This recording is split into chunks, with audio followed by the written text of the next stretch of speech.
Movie start होता है और हमें इजिप्ट के कई सारे लोगों को दिखाया जाता है। फिर वहां पर मेमनून आ जाता है और इजिप्ट पर हमला करके कब्जा कर लेता है, क्योंकि उसके पीछे एक खूबसूरत जादूगरनी होती है, कसांड्रा। कसांड्रा भविष्य में होने वाली वर्तमान को पहले ही जान जाती है। उसका फायदा उठाता है मेमनून। आगे के सीन में इजिप्ट के कबीलों वालों को दिखाया जाता है। वहां का सरदार 3 जांबाज योद्धाओं को बुलाता है जो बहुत खतरनाक होते हैं। उनमें से मथायुस सबसे खतरनाक होता है और वो इस मूवी का हीरो भी होता है। सरदार बोलता है, जाओ और कसांड्रा को मार दो, फिर हम मेमनून को मारेंगे। फिर सरदार एक बचा हुआ कीमती पत्थर देता है। मथायुस और उसके साथी कसांड्रा और मेमनून को मारने के लिए उनके कबीले तक पहुंच जाते हैं जहां रुके हुए थे। फिर कसांड्रा को ढूंढते ढूंढते मेमनून के सैनिक उन्हें देख लेते हैं और उन पर तीर चलाने लगते हैं। उनमें से मथायुस तो बच जाता है, पर उसका 2 साथी पकड़े जाते हैं। फिर मथायुस कसांड्रा को ढूंढ लेता है। कसांड्रा बोलती है, तुम्हारे साथ धोखा हुआ है। फिर वहां मेमनून के सिपाही आ जाते हैं और मथायुस को पकड़ लेते हैं और वहां पर मेमनून भी आता है। सरदार का बेटा फिरौन भी वहां होता है और वो अपने पिता को मारकर मेमनून के साथ दोस्ती कर लेता है। मेमनून मथायुस को मारने वाला होता है, पर कसांड्रा उसे रोक लेती है और बोलती है, अगर तुमने उसे मार दिया तो तुम्हारा विनाश हो जाएगा, क्योंकि मैंने अपने शक्ति से देखा है मथायुस एक अच्छा इंसान भगवान का बनाया हुआ है। मेमनून उसे ना मारकर सजा देने का सोचता है। फिर मथायुस और एक चोर को जमीन पर जिंदा गाड़ दिया जाता है और जहरीली चींटी के घर में धुआं छोड़ दिया जाता है।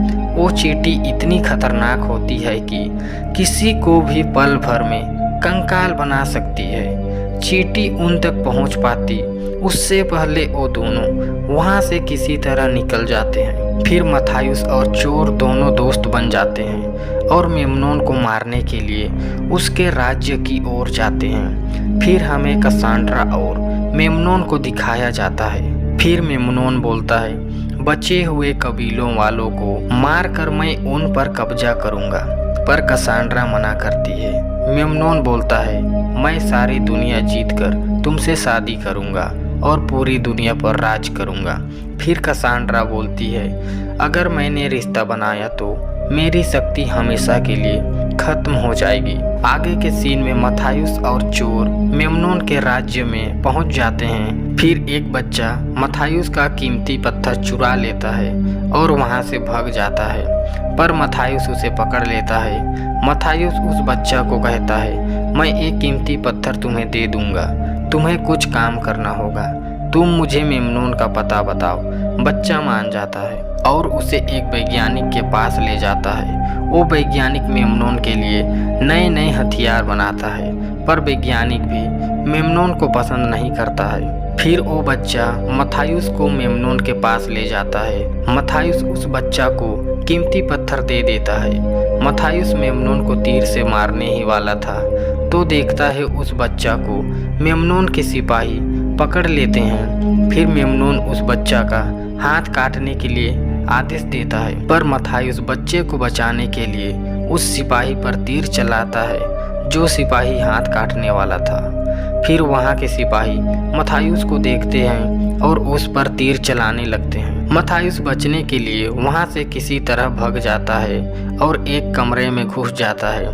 वहां पर कसांड्रा नहा रही होती है। मथायुस कसांड्रा को किडनैप कर लेता है और वहां से भगा ले जाता है, क्योंकि मेमनून कसांड्रा को बचाने के लिए उन तक किसी तरह जरूर पहुंचेगा।